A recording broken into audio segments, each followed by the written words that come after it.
நேயர்கள் அனைவருக்கும் இனிய ஆங்கில புத்தாண்டு நல்வாழ்த்துக்கள். நான் உங்கள் 5ஆம் தலைமுறை ஜோதிடர் ராம்குமார் ராஜேந்திரன்.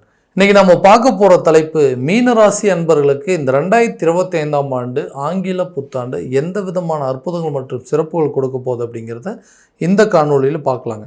இந்த ஆண்டினுடைய கிரக பெயர்ச்சிகள், அதாவது கிரக அடைவுகள் அப்படின்னு பார்த்தீங்கன்னா, ஆண்டுகோள்கள் என்று சொல்லக்கூடிய சனி பகவான் மார்ச் மாதம் 29ஆம் தேதி கும்பராசியிலேருந்து மீன ராசிக்கு, அதாவது உங்களுடைய ஜென்மஸ்தானத்திற்கு பயிற்சி அடைகிறாருங்க.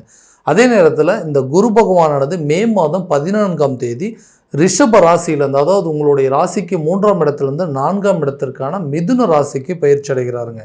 ராகு பகவான் மே மாதம் 18ஆம் தேதி, அதாவது உங்களுடைய ஜென்மஸ்தானத்தில் இருக்கக்கூடிய ராகு பகவான் உங்களுடைய 12ஆம் இடமான கும்பராசிக்கு பயிற்சி அடைகிறார். அடுத்ததாக இந்த கேது பகவான் மே மாதம் 18ஆம் தேதி கன்னி ராசியிலிருந்து சிம்ம ராசிக்கு பயிற்சி அடைகிறார். ஸோ இதுதான் இந்த ஆண்டினுடைய முக்கிய கிரக கோள்கள், கிரக பயிற்சிகள் அப்படின்னே சொல்லாங்க. ஸோ இந்த மீனராசி என்பவர்களுக்கு இந்த கிரக அடைவுகள் எந்த விதமான அற்புதங்கள் மற்றும் சிறப்புகள் கொடுக்க போகுது அப்படிங்கிறத தெளிவாகவும் துல்லியமாகவும் இந்த காணொலியில் பார்க்கலாங்க. நம்ம சேனலை ஃபஸ்ட் டைம் பார்க்குறவங்க அந்த சப்ஸ்கிரைப் பண்ணிக்கோங்க, பெல் பட்டனை கிளிக் பண்ணி ஆல் அப்படிங்கிற ஆப்ஷன் கொடுத்துக்கோங்க. ஸோ மீனராசி அன்பர்கள் குரு பகவானை அதிபதியாக கொண்டவர்கள், ரொம்ப பொறுமைசாலி அப்படின்னு சொல்லுவாங்க. எந்த ஒரு விஷயத்தையும் ரொம்ப நிதானத்தோடு செயல்படுத்தக்கூடிய நபர்கள், கனவுல கூட யாருக்கு துரோகம் செய்யக்கூடாது அப்படின்னு நினைக்கக்கூடிய நபர்கள், பாசத்துக்கு கட்டுப்பட்டவங்க, எல்லா விஷயத்தையுமே பார்த்து செய்யக்கூடியவங்க. தனக்கு ஒரு விஷயம் பிடிச்சிருச்சு அப்படின்னு சொன்னால் அது எந்த ஒரு விஷயத்துக்காகவும் எந்த ஒரு சூழ்நிலையிலையும் அதை விட்டு கொடுக்காம அதை பிடிச்சி நிற்கக்கூடிய நபர்கள், யாருக்காகவும் அதை அவ்வளோ சீக்கிரம் விட்டு கொடுத்துட மாட்டாங்க. ஸோ எல்லாத்தையுமே இலகிய மனம், இலகிய உள்ளம் படைத்த நபர்கள் அப்படின்னா அந்த மீனராசிக்காரர்கள். எந்த சூழ்நிலையில் எப்படி வாழணும், எந்த சூழ்நிலையில் தன்னுடைய வாழ்க்கை நிலையை எப்படி மாற்றி அமைச்சிக்கணும் அப்படின்னு ரொம்ப தெளிவோட வாழ்க்கையை முறையை நடத்தி வாழணும் அப்படின்னு நினைக்கக்கூடிய நபர்கள்.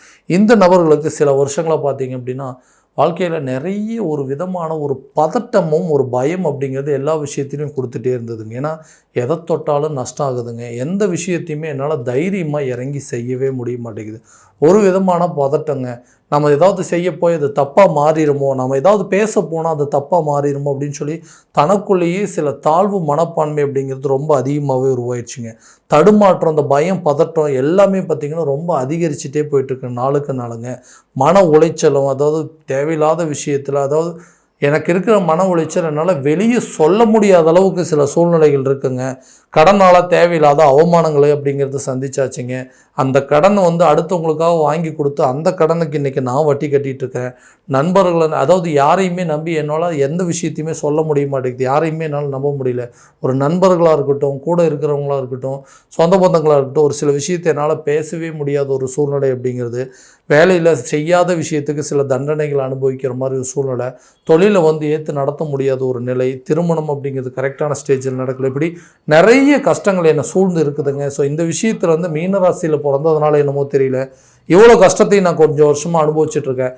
இப்போ வரக்கூடிய காலகட்டங்களில் என்னோடய எதிர்காலம் அப்படிங்கிறது மாறாதா? என்னுடைய வாழ்க்கையில் நான் நினச்ச மாதிரி ஒரு வாழ்க்கையை வாழ முடியாதா? என்னுடைய நிலை அப்படிங்கிறது மாறாதான்னு யோசிக்கிறவங்களுக்கு இந்த வரக்கூடிய காலகட்டங்கள் மிக அருமையான காலகட்டங்கள். ஏன்னா உங்களுடைய ஜென்ம ராகு அப்படிங்கிறது விலகல் இருக்கும் போது நிறைய விஷயங்கள் மாற்றத்தை கொண்டு வரக்கூடிய காலகட்டமாக இருக்கும் போது, இந்த ஜென்ம ராகுவில் இதுவரைக்கும் இருந்த பிரச்சனைகள், உங்களுடைய மதிப்பு மரியாதை, மற்றவங்க கிட்ட இருக்கக்கூடிய உங்களுடைய அந்தஸ்து அப்படிங்கிறது உயரக்கூடிய காலகட்டமாக இருக்க போதுங்க. ஒரு வேலை செய்கிற இடத்துல இது வரைக்கும் மற்றவங்களும் உங்களை பார்த்து தேவையில்லாமல் ஒரு அதாவது கிண்டலாக பேசக்கூடிய ஒரு சூழ்நிலையில், உன்னையெல்லாம் அந்த வேலைக்கே தகுதி இல்லாதவங்க, உன்னையெல்லாம் அந்த வேலைக்கு கொண்டு சேர்த்துனது எங்கள் தப்பு அப்படின்னு சொல்லி மற்றவங்களாம் உங்களை பார்த்து கேவலமாக பேசினாங்க இல்லையா? அவங்க மத்தியில் கட்டாயமாக உங்களுடைய இந்த வேலையில் நீங்கள் அதற்கு உண்டான தகுதியான ஆள் தான் அப்படிங்கிறது நிரூபித்து காட்டக்கூடிய ஒரு காலகட்டமாக இருக்க போதுங்க. சுய கௌரவம், அந்தஸ்தை உயர்த்தக்கூடிய காலகட்டமாக இருக்க போது இந்த வேலையில் இருக்கக்கூடிய நபர்களுக்கு. அடுத்ததாக இந்த தொழில் அப்படிங்கிறது ஒன்று ஆரம்பிச்சுட்டு, அந்த தொழிலில் தேவையில்லாத புதிய போட்டியாளர்கள் அப்படிங்கிறதெல்லாம் வந்தாங்க. நிறைய பேர் இருந்தாங்க. ஆனால் என்னுடைய வேலையை நான் கரெக்டாக, என்னுடைய தொழிலை நான் கரெக்டாக தான் பார்த்துட்டு இருந்தேன். ஆனால் அவங்கெல்லாம் சேர்ந்து என்னை ஏதாவது ஒரு விதத்தில் லாக் பண்ணணும், என்னுடைய பிஸ்னஸை டோட்டலாக லாஸ் பண்ணணும் அப்படிங்கிறதுனால தேவையில்லாத சில அவப்பெயர்கள் அப்படிங்கிறது உருவாக்கிட்டாங்க. என் மேலே, என்னுடைய தொழிலில், என்னுடைய பொருட்கள் மேலேயோ, என்னுடைய தொழில் ஸ்தாபனத்து மேலேயும் தேவையில்லாத சில அவப்பெயர்களை உருவாக்கி விட்டு அது மூலமாக என்னுடைய அந்தஸ்தை சறுக்க பார்த்த ஒரு நிலையை எல்லாத்தையும் நான் சந்திச்சிட்டேன். இனியும் அந்த நிலை அப்படிங்கிறது இருக்காதுங்க. உங்களுடைய பிஸ்னஸை கண்டிப்பாக காம்படிட்டர்ஸ் மத்தியில், மற்றவங்க மத்தியில் உங்களுக்குன்ற தனி அடையாளத்தை உருவாக்கக்கூடிய காலமாக இருக்க போது, அந்த பிஸ்னஸை கண்டிப்பாக நீங்கள் தான் கிங் அப்படிங்கிறது காட்டக்கூடிய ஒரு காலமாக இருக்க போதுங்க. எல்லா விஷயத்திலும் தேவையில்லாத லாஸ் ஆகிட்டே இருந்ததுங்க. நான் இதை பண்ணலாமா, இந்த பிஸ்னஸை பண்ணலாமா, இல்லை இதை விட்டுட்டு போயிடலாமா அப்படிங்கிற மாதிரி நிறைய யோசனைகள்லாம் வந்துருச்சு. அந்த நிலை, அந்த தடுமாற்றங்கள்லாம் மாறக்கூடிய ஒரு காலகட்டமாக இருக்க போது கண்டிப்பாக உங்களால் முடியும் அப்படிங்கிற ஒரு எண்ணம் உங்களுக்குள்ளே உருவாகுங்க.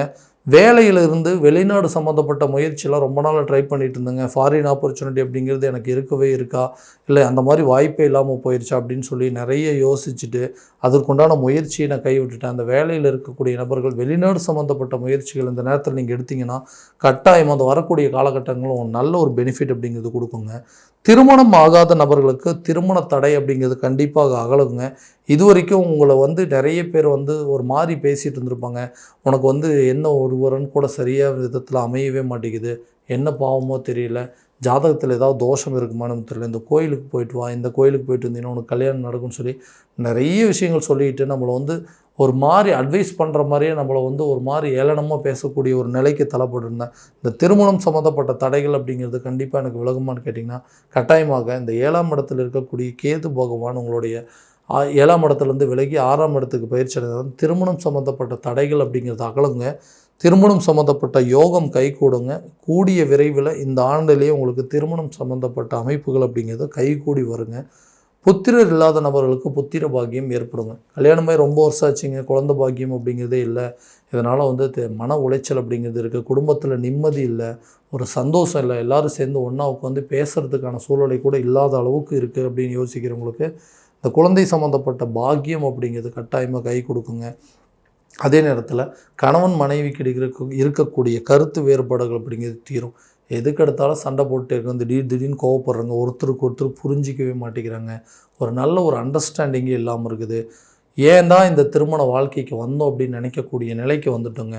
ஸோ இந்த சூழல் அப்படிங்கிறதெல்லாம் எப்படி மாறும் அப்படின்னு கேட்டிங்கன்னா கண்டிப்பாக அதே நேரத்தில் இந்த மனைவி ஸ்தானம், கலசர ஸ்தானம் என்று சொல்லக்கூடிய இடத்துல இந்த கேது பகவான் விலகிறதுனால கணவன் மனைவிக்கு ஒரு நல்ல அந்யோன்யம் அப்படிங்கிறது ஏற்படும், ஒரு நல்ல அண்டர்ஸ்டாண்டிங் வரும். உங்களுடைய ஃபேமிலி மெம்பர்ஸோடு நீங்கள் சில விஷயங்கள் ஸ்பெண்ட் பண்ணக்கூடிய ஒரு டைம் அப்படிங்கிறது கண்டிப்பாக ஸ்பெஷலாக நீங்கள் உருவாக்கக்கூடிய ஒரு வாய்ப்புகள் அப்படிங்கிறது வரும். கணவன் மனைவி குழந்தைங்களோடு சேர்ந்து வெளியே எங்கேயாவது போயிட்டு வரதுக்கான, அதாவது சுற்றுலா சென்று வருவதற்கான வாய்ப்புகள் அப்படிங்கிறதெல்லாம் கட்டாயமாக உருவாக்கக்கூடுங்க. புதிய சொத்துக்களுக்கு உண்டான சேர்க்கைகள் அப்படிங்கிறது கண்டிப்பாக இருக்குங்க.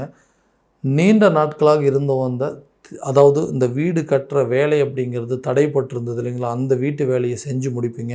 புதிய சொத்துக்களுக்கு உண்டான சேர்க்கைகள் அப்படிங்கிறது உண்டாகுங்க. அதாவது ஏதாவது ஒரு விதத்தில் நமக்கு வர வேண்டிய சொத்துக்கள் அப்படிங்கிறது கண்டிப்பாக கைக்கு சேரும். நிறைய விரயங்கள் அப்படிங்கிறது இது வரைக்கும் நடந்துகிட்டு இருந்ததுங்க. அந்த விரயங்கள் எல்லாமே சுப விரயங்களாக மாறக்கூடிய ஒரு காலகட்டமாக இருக்க போதுங்க. ஒரு வண்டி வாகனங்கள் வாங்கணும் அப்படின்னு முயற்சி எடுக்கிறேன், அந்த வண்டி வாகனங்களில் எந்த ஒரு அனுகூலமும் வரமாட்டேங்குது. ஏன்னா நிறைய ட்ரை பண்ணிகிட்டே இருக்கிறேன், ஏதாவது ஒரு விஷயத்தில் அதை தடைப்பட்டுகிட்டே இருக்குது. ஒரு பைக்கு கூட கரெக்டான டைமில் வாங்க முடியல, ஒரு கார் வாங்கணும் அப்படின்னு ஆசைப்பட்டு அதுவும் வாங்க முடியல, இல்லை ஏதாவது ஜுவல்ஸ் வாங்கணும்னு நினச்சேன், அந்த மாதிரி சில விஷயங்கள்லாம் எனக்கு தடைப்பட்டுகிட்டே இருக்குது அப்படின்னு சொல்கிறவங்களுக்கு இந்த வரக்கூடிய காலகட்டங்களில் புதிய சொத்து பத்துக்களுக்கு உண்டான சேர்க்கைக்கு உண்டான பலன்கள் அப்படிங்கிறதும், வண்டி வாகனங்களை வாங்குவதற்கான யோகமும், அதே நேரத்தில் நிறைய, அதாவது இந்த நகநட்டு சேர்க்கைக்கு உண்டான சில வாய்ப்புகள் அப்படிங்கிறதெல்லாம் கண்டிப்பாக உருவாகுங்க. அடுத்ததாக ஆரோக்கியம் சம்மந்தப்பட்ட சில குறைபாடுகள் அப்படிங்கிறது இது வரைக்கும் உடல் ரீதியாக நிறைய பாதிப்புகள் கொடுத்துட்டு இருந்ததுங்க. நிறைய சர்ஜரி பார்த்தாச்சுங்க, நிறைய ஹாஸ்பிட்டல் செலவு பார்த்தாச்சு, மெடிசன் சாப்பிட்டு நிறைய நாள் வாழ்க்கையில் மருந்துகளுடைய வாழ்க்கையை வாழக்கூடிய ஒரு நிலைக்கு இருக்கிறேன். இந்த ஆரோக்கியத்தில் இருக்கக்கூடிய குறைபாடுகள் நீங்குங்களா, இந்த அறுவை சிகிச்சையிலேருந்து நான் மீண்டு வர முடியுமா, எனக்கு ஹெல்த்தில் நல்ல இம்ப்ரூவ்மெண்ட் இருக்குமா அப்படின்னு கேட்டிங்கன்னா கண்டிப்பாக நல்லபடியாக இருக்குங்க. ஆரோக்கியம் சார்ந்த சில பிரச்சனைகள் அப்படிங்கிறது உங்களுக்கு தீருங்க. என்னென்னா ஆரோக்கியத்தில் கொஞ்சம் கவனம் செலுத்த வேண்டியது, உடல் ஆரோக்கியம், அதாவது சாப்பிடக்கூடிய ஃபுட்டாக இருக்கட்டுங்க, எல்லாமே கரெக்டாக செரிமானம் ஆகக்கூடிய உணவு பழக்கவழக்கங்கள் எடுத்துக்கணும். நிறைய காய்கறிகள் சேர்த்துக்கோங்க. ஆரோக்கியமான உறக்கம் அப்படிங்கிறதெல்லாம் கண்டிப்பாக இந்த நேரத்தில் தேவை. தூக்கமின்மை அப்படிங்கிற ஒரு பிரச்சனை இருக்கிற வரைக்கும் உங்களுக்கு ஆரோக்கியத்தில் கண்டிப்பாக குறைபாடுகள் வந்துகிட்டே இருக்கும். ஸோ அந்த நேரத்தில் மருத்துவ செலவுகள் அப்படிங்கிறது கூடுறதுக்கான வாய்ப்பு இருக்குது. ஸோ கண்டிப்பாக ஹெல்த்தை ரொம்ப ஹெல்த்தியாக வச்சுக்கோங்க, ஆரோக்கியத்தில் கவனம் செலுத்துங்க. அப்போ தான் இந்த ஆரோக்கியத்தில் இருக்கக்கூடிய பிரச்சனைகள் அப்படிங்கிறதெல்லாம் கண்டிப்பாக தீருங்க. இந்த ஆப்ரேஷன் செய்யக்கூடிய சில முயற்சிகள் அப்படிங்கிறதெல்லாம் இந்த நேரத்தில் நல்ல ஒரு பலன் அப்படிங்கிறது கொடுக்குங்க. ரொம்ப நாளாக வந்து ட்ரீட்மெண்ட் எடுத்திருக்கோம், இது கரெக்டான டைம் சர்ஜரி பண்ணுறதுக்கான வாய்ப்புன்னா இந்த வரக்கூடிய வருடங்கள்லேயே கண்டிப்பாக உங்களுக்கு இருக்கக்கூடிய பிரச்சனைகள் ஒரு சர்ஜரி மூலமாகவோ அல்லது பெஸ்ட்டு ட்ரீட்மெண்ட் மூலமாகவோ அந்த பிரச்சனைகள் அப்படிங்கிறதெல்லாம் உங்களுக்கு தீருங்க. குழந்தைங்களுடைய கல்வியில் நல்ல ஒரு முன்னேற்றம் அப்படிங்கிறது இருக்குங்க. இது வரைக்கும் மற்றவங்க மத்தியில் அவங்க வந்து படிக்கலை அப்படின்னு சொல்லி யாரெல்லாம் உங்களை வந்து உங்கள் குழந்தைங்க மேலே கம்ப்ளைண்ட் பண்ணிட்டு இருந்தாங்களோ அவங்களே உங்களை வந்து பார்த்துட்டு பரவாயில்ல நல்லா படிக்கிறாங்க, ஸோ இவங்களுக்கு அடுத்த லெவலுக்கு அடுத்த எஜுகேஷனுக்கு என்ன பண்ண போகிறீங்க, ஸோ உயர்கல்வி முடிச்சுட்டு அடுத்து ஃபாரின் ஏதாவது படிக்க வைக்கிறதுக்கு வாய்ப்புகள் அப்படிங்கிறது இருக்குன்னா கண்டிப்பாக இந்த காலகட்டங்களில் வெளிநாடு சென்று படிக்க வைப்பதற்கான வாய்ப்புகள் அப்படிங்கிறது கண்டிப்பாக உருவாகுங்க. குழந்தைங்களுடைய கல்வியில் நல்ல ஒரு முன்னேற்ற பாதையை நோக்கி போகக்கூடிய காலமாக இருக்க போகுது. கடனை அடைப்பதற்கான வாய்ப்பு இருக்கா? கடன் அப்படிங்கிறது ஒரு பெரிய பிரச்சனைங்க. இந்த கடனால் தான் எனக்கு இருக்கக்கூடிய மானம், மரியாதை, கௌரவம், அந்தஸ்து எல்லாமே போச்சுங்க. அந்த கடனை எப்போ அடைக்கிறனோ அப்போ தான் என்னால் வந்து மற்றவங்க முன்னாடி தலை நிமிர்ந்து வாழ முடியும், நானும் வந்து பழையபடி போக முடியும். என்னை பார்த்து கேவலமாக பேசினவங்க மத்தியில் நான் ஒரு நல்ல நிலைக்கு வரணும் அப்படின்னா அந்த கடன் அப்படிங்கிறது கண்டிப்பாக நான் அடைச்சே ஆகணுங்க. அப்போ தான் எனக்கு நல்லபடியாக இருக்குன்னு சொன்னால் கட்டாயமாக உங்களுடைய தொழில் ரீதியாகவும் வேலை ரீதியாகவும் நல்ல முன்னேற்றம் காணக்கூடிய காலமாக இருக்க போது சொத்தை ஏதாவது வித்தாவது இந்த கடனை அடைப்பதற்கான சில வாய்ப்புகள் அப்படிங்கிறது உருவாகுங்க. நீண்ட நாட்களாக எதிர்பார்த்த இந்த பண வரவுகள் அப்படிங்கிறது உங்கள் கைக்கு வரும். இதனால் உங்கள் கடனை அடைச்சி மற்றவங்க மத்தியில் சுய கௌரவத்தோடும் அந்தஸ்தோடையும் மரியாதையோடும் வாழக்கூடிய ஒரு காலமாக இருக்க போதுங்க. இது வரைக்கும் இருந்த அந்த கடன் பிரச்சனைகள் கண்டிப்பாக இந்த ஆண்டு முடியறதுக்குள்ளேயே உங்கள் கடன் இல்லாத ஒரு வாழ்க்கையை வாழக்கூடிய ஒரு சூழல் அப்படிங்கிறது கண்டிப்பாக இருக்க போதுங்க. ஸோ இது வரைக்கும் நம்ம பார்த்ததெல்லாம் கோச்சார ரீதியான பலன்கள் மட்டும்தான். இந்த பலன்கள் அனைத்தும் உங்களுக்கு நடக்கும் அப்படின்னா உங்களுடைய சுய ஜாதகத்தை முழுமையான விதத்தில் தெரிஞ்சுட்டு அதுக்கு உண்டானபடி முயற்சி பண்ணிங்கன்னா நல்ல விதமான வெற்றி பலன்கள் அப்படிங்கிறது கண்டிப்பாக உங்களுக்கு இருக்குங்க. ஸோ உங்கள் ஜாதகத்தை எங்கிட்ட பார்க்கணும் அப்படின்னு விருப்பப்பட்டீங்கன்னா கீழே இருக்க நம்பருக்கு காண்டாக்ட் பண்ணி அப்பாயின்மெண்ட் ஃபிக்ஸ் பண்ணிக்கோங்க.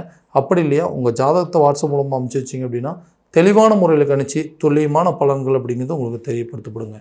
மீண்டும் அடுத்த காணொலியில் உங்களை சந்திக்கும் வரை உங்களிடமிருந்து விடைபெறுவது உங்கள் ராம்குமார் ராஜேந்திரன். நன்றி.